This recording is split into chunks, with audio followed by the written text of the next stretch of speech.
오늘 보시면 여러 명이 등장을 하죠. 요한의 제자 2명, 그리고 시몬, 빌립, 이렇게 4명이 오늘 본문에는 나옵니다. 그리고 51절까지 보면 나다나엘이 나오는데, 이 나다나엘도 예수님의 제자가 되는 장면이 이어서 나옵니다.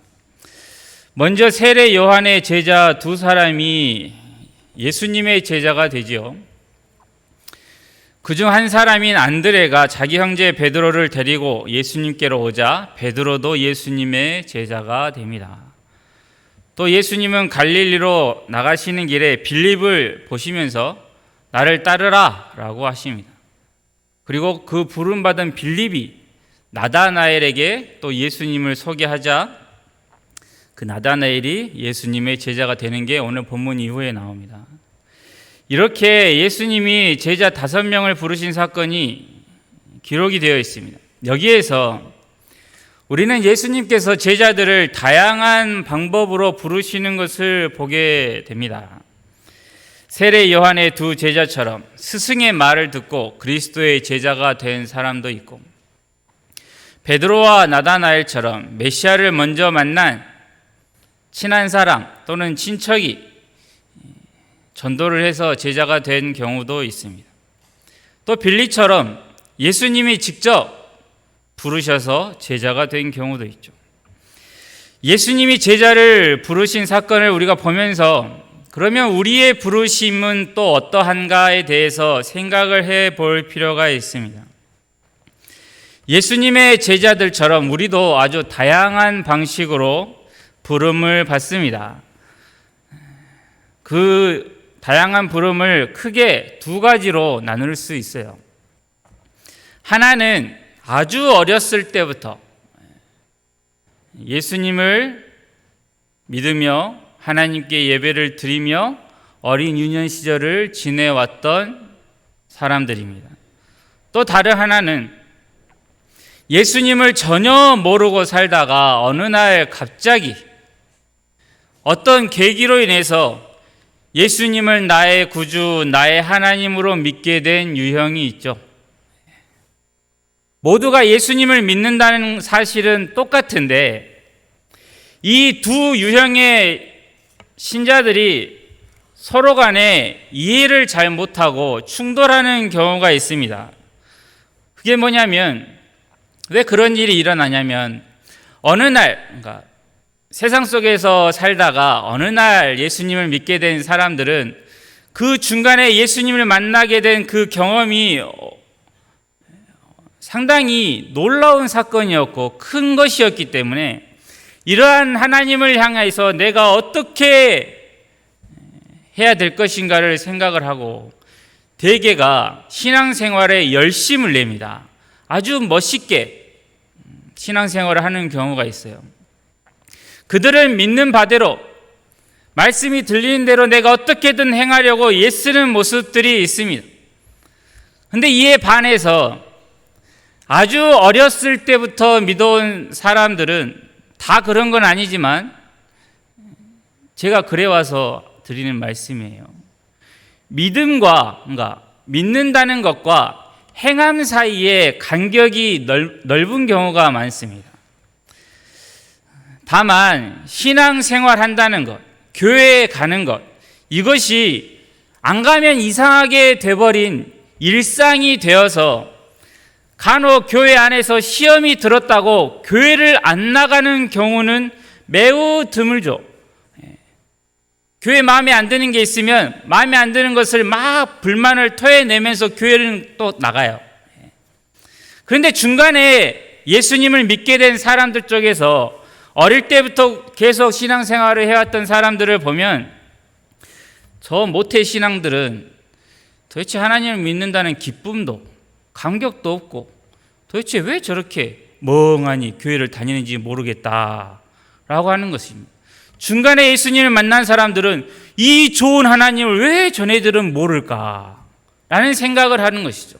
그런데 또 모태신앙 편에서는 어떤 생각을 하냐면 중간에 믿는 사람들이 간혹가다 열심을 내는 것은 보기는 좋은데 어느 날 갑자기 무슨 일인지는 모르지만 그 모든 열심 내던 것을 다 멈춰버리는 경우가 또 있어요.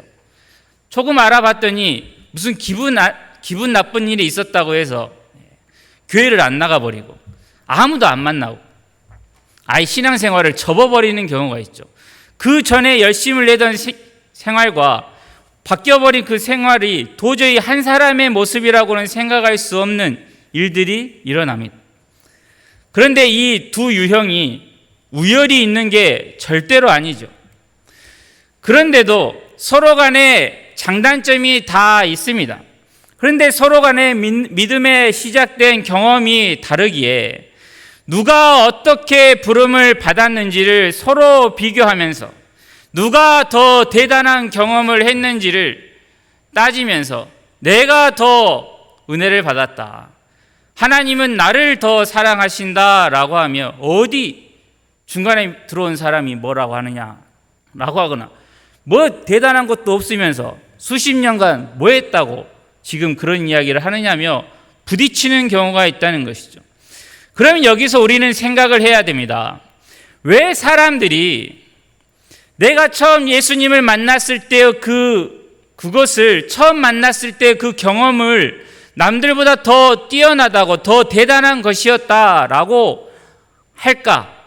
왜 그러한 이야기를 하는가라고 하면 예수님을 믿게 된 과거의 경험과 감격을 자꾸 이야기하는 것은 지금 내가 예수님을 믿고 있는데 지금 나의 삶에서는 남들에게 내세울 만한 것이 말할 만한 모습이 보이지 않기 때문이죠. 예전에는 열심히 믿었었어. 내가 예전에는 주님을 위해서 이렇게 했었어. 나는 예전에는 내 친구들 전부 학교에서 공부한다고 했어도 나는 그래도 교회를 나갔어 라고 하는 그 과거의 경험에 매몰되어서 지금의 나의 신앙생활을 모르니 서로 간에 과거에 있었던 일로 누가 더 잘났느냐라고 하며 비교하는 일이 일어나는 것입니다. 이것이 얼마나 말이 안 되는 것인지를 예를 들어보면 예전에 고등학교가 명문 고등학교라는 게 있었어요. 왜 그러냐면 시험을 봐서 공부 잘하는 애들이 들어가는 고등학교가 있었기 때문에. 그런데 그 이후에 완전히 바뀌죠. 시험을 보면 추첨식으로 이렇게 무작위로 고등학교에 진학을 합니다. 그런데 사람들이 무슨 생각을 또 하냐면 예전에 인류 명문 고등학교라고 불리던 곳에 어떤 학생이 배정을 받으면 하는 말이 역시 저 아이는 저렇게 중학교 때 공부를 잘하더니 실력이 좋으니까 무작위로 배정을 받아도 저런 좋은 고등학교에 들어간다라고 하는 거예요. 그런데 이게 이상한 거죠. 이미 그 학교는 예전에는 명문 고등학교였을지 모릅니다. 성적이 좋은 학생들이 들어갔으니까요. 그런데 지금은 아니죠. 그런데 여전히 생각하기를 저 아이가 명문 고등학교, 옛날에 명문이라고 불리던 고등학교에 들어간 것은 저 아이가 평소에 공부를 열심히 했으니 들어간 것이지 않겠느냐라고 하는 생각을 한다는 것이죠. 이러한 사고방식이 우리 안에도 들어옵니다. 어떤 거냐면 오직 하나님의 은혜로 예수님을 믿어서 구원을 얻죠. 그런데 내가 뭔가 남다른 게 있으니까 나를 구원해 주신 것 아니겠느냐라고 하는 것이죠. 하나님의 은혜를 아무나 받는 줄 아느냐. 뭔가 받을 만한 그릇이 되니까 하나님이 주시는 것이지 라고 하는 것들입니다. 하나님이 은혜를 주실 때도 하나님이 보시기에 어떤 조건을 갖춘 사람들에게 주신다라고 하는 생각에 빠져 있으면 우리 편에서 무엇을 증명하려고 하냐면 나는 하나님의 은혜를 받을 만한 사람이다 라고 하는 것을 사람들에게 나타내는 것을 하죠. 그 가운데 하나가 내가 예수님을 처음 만났을 때 얼마나 놀라운 경험으로 예수님이 나를 찾아오셨는지 아느냐라고 하며 그것만 자랑하고 있는 것과 같습니다. 그러나 은혜는 받는 편에서 어떤 조건을 갖추었기 때문에 주는 게 아닙니다. 은혜라고 하는 말 자체가 우리 편에서의 어떤 조건이 없는데도 하나님이 그 뜻 안에서 은혜로 값없이 주신 것이죠. 그런데 이것을 받는 편에서 내가 예전에 그러한 은혜를 받을 만한 어떤 모습이 있어서 아니면 예수님을 믿고 나서 내가 하나님 앞에 헌신할 것을 예수님이 미리 보시고 나를 선택하여 구원해 주신 것이 아니겠느냐라고 하는 이상한 생각을 하는 것입니다. 우리의 신앙생활은 오늘을 내가 하나님 앞에서 어떻게 살아가야 할 것인가에 있어야 하는 것입니다.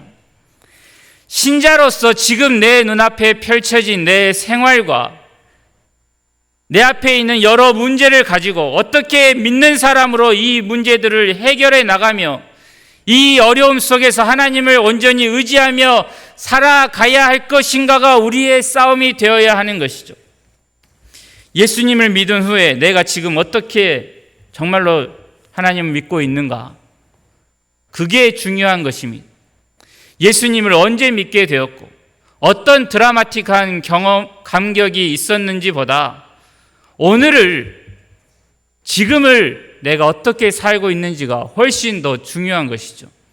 예수님을 믿은 이후에 나는 변화되었는지, 내가 얼마나 새로운 사람이 되었는지, 나의 삶의 목표는 바뀌었는지, 이런 문제가 우리의 관심사가 되어야 하는데 여전히 옛날과 똑같은 삶의 방식과 삶의 목표를 가지고 있으면서도 조금도 하나님이 나에게 부어주신 그 풍성한 은혜를 나눌 수가 없는 지경에 있는, 여전히 하나님의 복을 내 안에서만 가두려고 하는 모습이 있는데 하나님이 내게 많은 은혜를 주셔서 감사합니다만 있고 이 은혜를 베풀 생각을 여전히 하지 못하는 나를 보지를 못하고 하나님, 저 사람보다 나에게 더 큰 은혜를 주셔서 감사합니다 라고만 있으면 부끄러운 것이죠.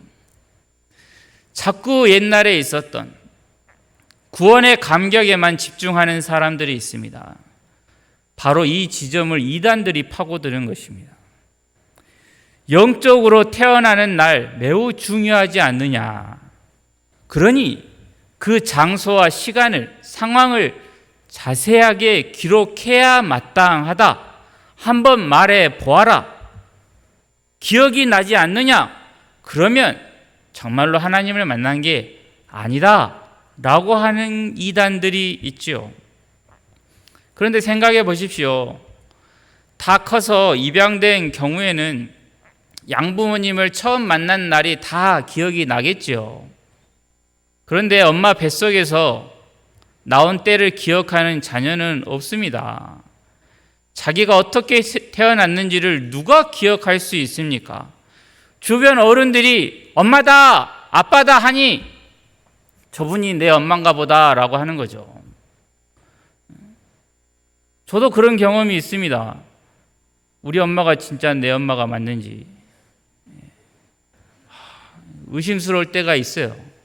예전에요. 지금은 아니지만. 어떻게 어머니가 나에게 저럴 수 있느냐. 그런 생각을 할 때가 있었습니다. 그런데 옆에서 이제 자꾸 제가 확인을 했죠. 친척들한테 확인도 하고 어릴 때 사진도 보면서 맞겠지라고 하다가 어느 날 갑자기 떠오른 게 뭐였냐면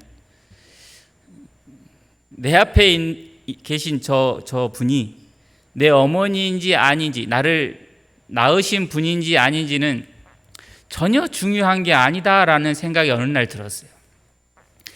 저분이 혹 나의 친엄마가 아니어도 나는 저분을 나의 어머니라고 평생 생각하며 살겠다였어요. 왜냐하면 과거에 그때 일은 나는 전혀 기억이 없지만 지금 내가 살아오면서 저분과 함께 있었던 그 생활들을 조금만 되돌려 봐도 저분은 분명 내 어머니인 게 확실하거든요.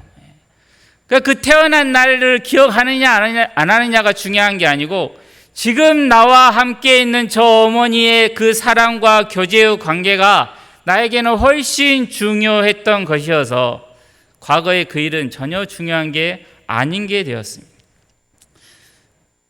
마치 이와 같습니다. 그래서 자꾸만 옛날에 예수님을 만났을 때를 자꾸만 그때에만 집착하는 것은 그때 이후로 그 하나님과 예수님과 동행했던 삶 가운데서 추억할 만한, 기억할 만한 것이 없기 때문입니다. 그것이 없으니 옛날에 나는 이렇게 눈물로 예수님을 만났었는데 라고 하는 것입니다. 신자에게는 중생한 다음에 성숙해지고 자라고 열매 맺는 모습이 자연스럽게 이어지는 것이고 당연한 것이죠. 우리는 하나님의 은혜로 말미암아 부름을 받고 거듭났으며 새 생명을 얻었으니 다른 삶이 우리에게 시작이 된 것입니다. 태어난 날을 기억하는 게 아니라 부모와 함께 살았던 날들이 우리의 추억이 되는 것과 같습니다. 출생을 자꾸 확인하는 게 아니라 태어났으니 이제 자라가야 하는 일이 우리에게 남아 있는 것이죠.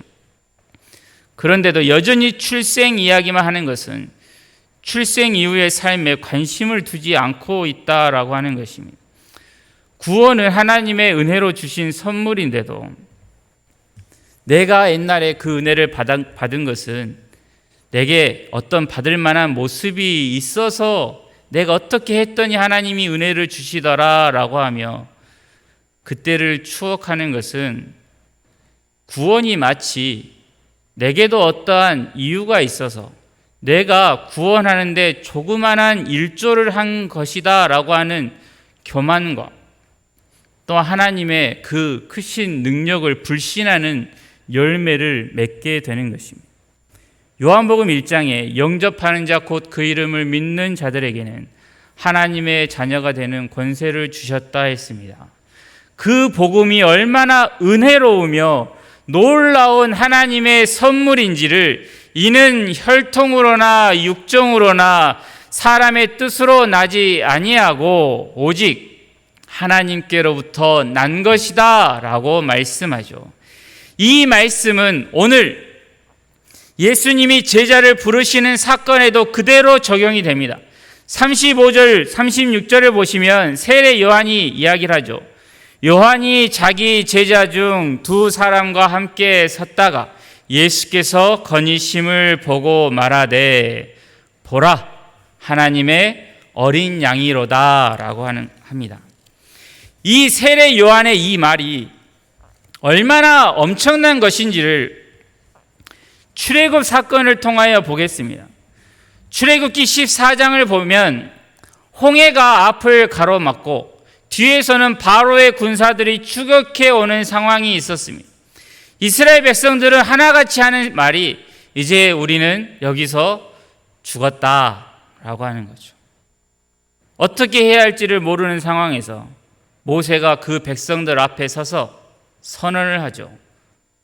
너희가 할 수 있는 것 아무것도 없다. 가만히 서서 여호와께서 너희를 위하여 행하시는 구원을 보아라. 여호와께서 너희를 위하여 싸우시리니 너희는 가만히 있을지니라입니다. 바로 이와 같은 말이 세례 요한이 자신의 두 제자에게 한 말과 똑같습니다. 너희는 가만히 서서 보아라. 하나님이 너희를 구원하시기 위하여 하나님의 어린 양을 친히 보내셨다라고 하는 것이죠. 이게 바로 예수님이 오신 사건입니다. 성자 하나님이신 예수 그리스도께서 우리의 죄짐을 대신 지기 위해서 친히 오신 일입니다. 출애굽 당시에 홍해 앞에서 벌어진 일보다 훨씬 더 큰 구원이 우리가 믿고 있는 예수 그리스도의 십자가인 것이죠. 하나님이 우리를 위하시는 것을 이 세례 요한은 본 것입니다. 가만히 서서 보아라. 하나님이 지금 너희를 위하여 어떻게 싸우시는가? 죄악의 사슬에 묶인 너희를 구원하시기 위하여 무슨 일을 하시는지를 보라 라고 하는 것이죠. 구원은 우리가 요청한 적이 없죠. 요청하지도 않았습니다. 구원을 이루는 일에 우리가 부름받아 쓰인 것도 아닙니다. 하나님께서 스스로 오셨고 우리는 그렇게 오신 예수 그리스도를 보았을 뿐이죠. 하나님은 우리를 위해 일하셨고 우리는 단지 하나님께서 우리에게 보여주사 그 일을 알게 된 것에 불과하죠. 우리 중 누구도 다른 사람보다 더 낫기 때문에 부름받지 않았습니다. 하나님을 믿는 일에 그 출발선은 모두가 동일합니다. 우리 모두는 조건이나 실력이 아니라 하나님의 크신 사랑으로 죄의 종에서 하나님의 자녀가 되었습니다. 그래서 구원은 은혜이죠. 신앙생활에서 가장 많은 시간을 차지하는 것, 이것은 은혜로 구원받은 이후의 삶이죠.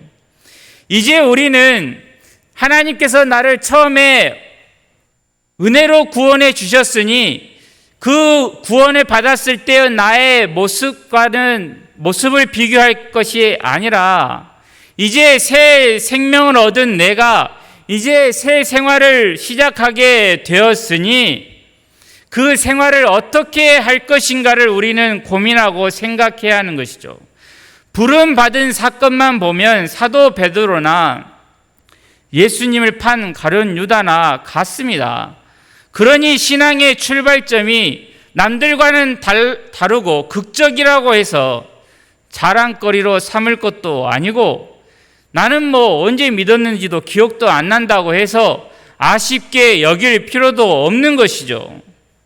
어떻게 부름받았는지 보다 부름받은 이후의 삶을 어떻게 믿음으로 하나님을 의지하며 성실히 사는가가 중요한 것입니다.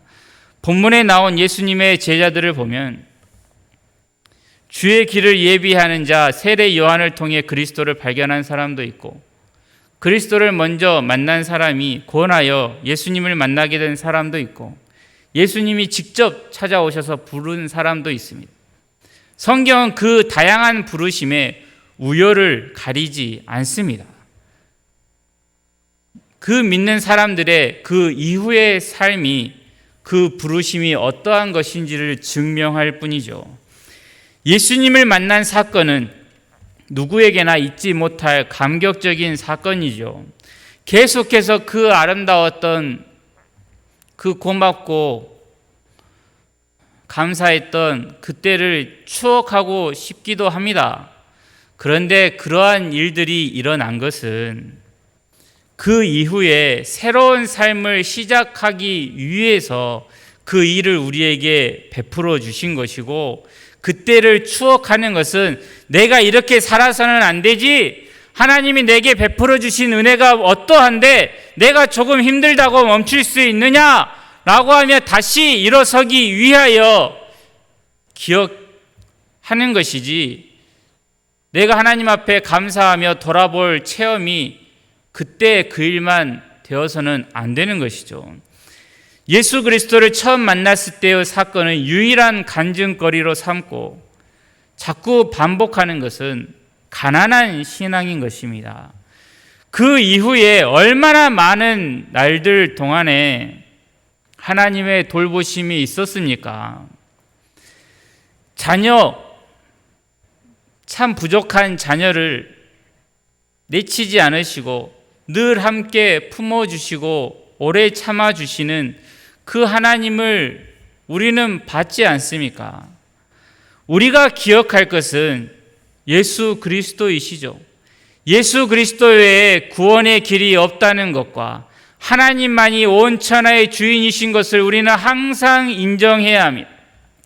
뱃속에서부터 교회 다닌 것과 어느 날 갑자기 믿어진 것, 어느 것이 더 훌륭한 것인지를 비교할 것이 아니라 내가 천하의 주인이신 하나님을 믿는 사람으로, 하나님의 자녀로, 천국의 시민으로 변화되었는지를 생각해야 하는 것이죠. 신자라면 누구나 하나님이 값없이 베푸시는 은혜로 구원을 얻어 하나님의 자녀가 된 사람들입니다. 그런데 나이가 60, 70이 되었는데도 여전히 사람들에게 자랑할 것이 내가 초등학교 때 반장을 했어. 이것만 자랑할 것이 없으면 얼마나 그 이후에 그 많은 삶이 불행한 것입니까? 우리 편에서는 은혜 이후에 하나님이 내게 맡겨주신 그 삶이 중요하죠. 우리가 해야 할 싸움은 부름받은 사람으로서 살기 위해서 애쓰는 싸움이지 부름받았을 때의 경험을 서로 비교하는 싸움이 아닙니다. 이제 우리는 영광스러운 하나님을 위하여 이 세상에서 빛으로 살 수 있는 삶 가운데 우리는 들어갔습니다. 하나님 나라에서의 칭찬과 상급받는 일, 하나님 앞에서 영광스럽게 되는 일에 뛰어들게 되었습니다. 성숙해질수록 예수님을 믿는 기간이 길어질수록 말씀을 내 마음밭에 심으며 새길수록 쉬워지지가 않는 신앙생활이지만 말씀을 알면 알수록 하나님과 가까이 하면 할수록 이 세상에서부터 오는 핍박이 더 심해지지만 우리에게는 하나님의 영광이 어떠한 것인지 하나님의 자녀된 권세가 무엇인지를 이 어두운 세상 가운데서도 맛볼 수 있는 천하의 어떠한 것보다 귀한 복을 우리는 소유하게 된 것입니다. 다리 밑에서 주워왔든 길에서 주워왔든 전혀 그게 이제는 중요하지 않는 것이죠. 내가 하나님의 자녀가 되었다는 사실, 그 자녀로 이제 내가 하나님께 예배를 드리며 하나님 앞에 기도를 할 수 있게 되었으며 주의 말씀이 나의 삶 가운데서 생각나게 되었다는 것, 나의 일상 속에서 주님이 나를 인도하고 계신다는 사실을 이제는 부인할 수 없다는 이것이 우리에게는 감격스러운 것이 되는 것이죠. 이 복된 자리를 누릴 수 있는 인생, 주를 섬길 수 있게 되었다는 사실에 감사하며 힘을 다하여 열심을 품고 주를 섬기는 우리 모두가 되기를 바랍니다. 기도하겠습니다.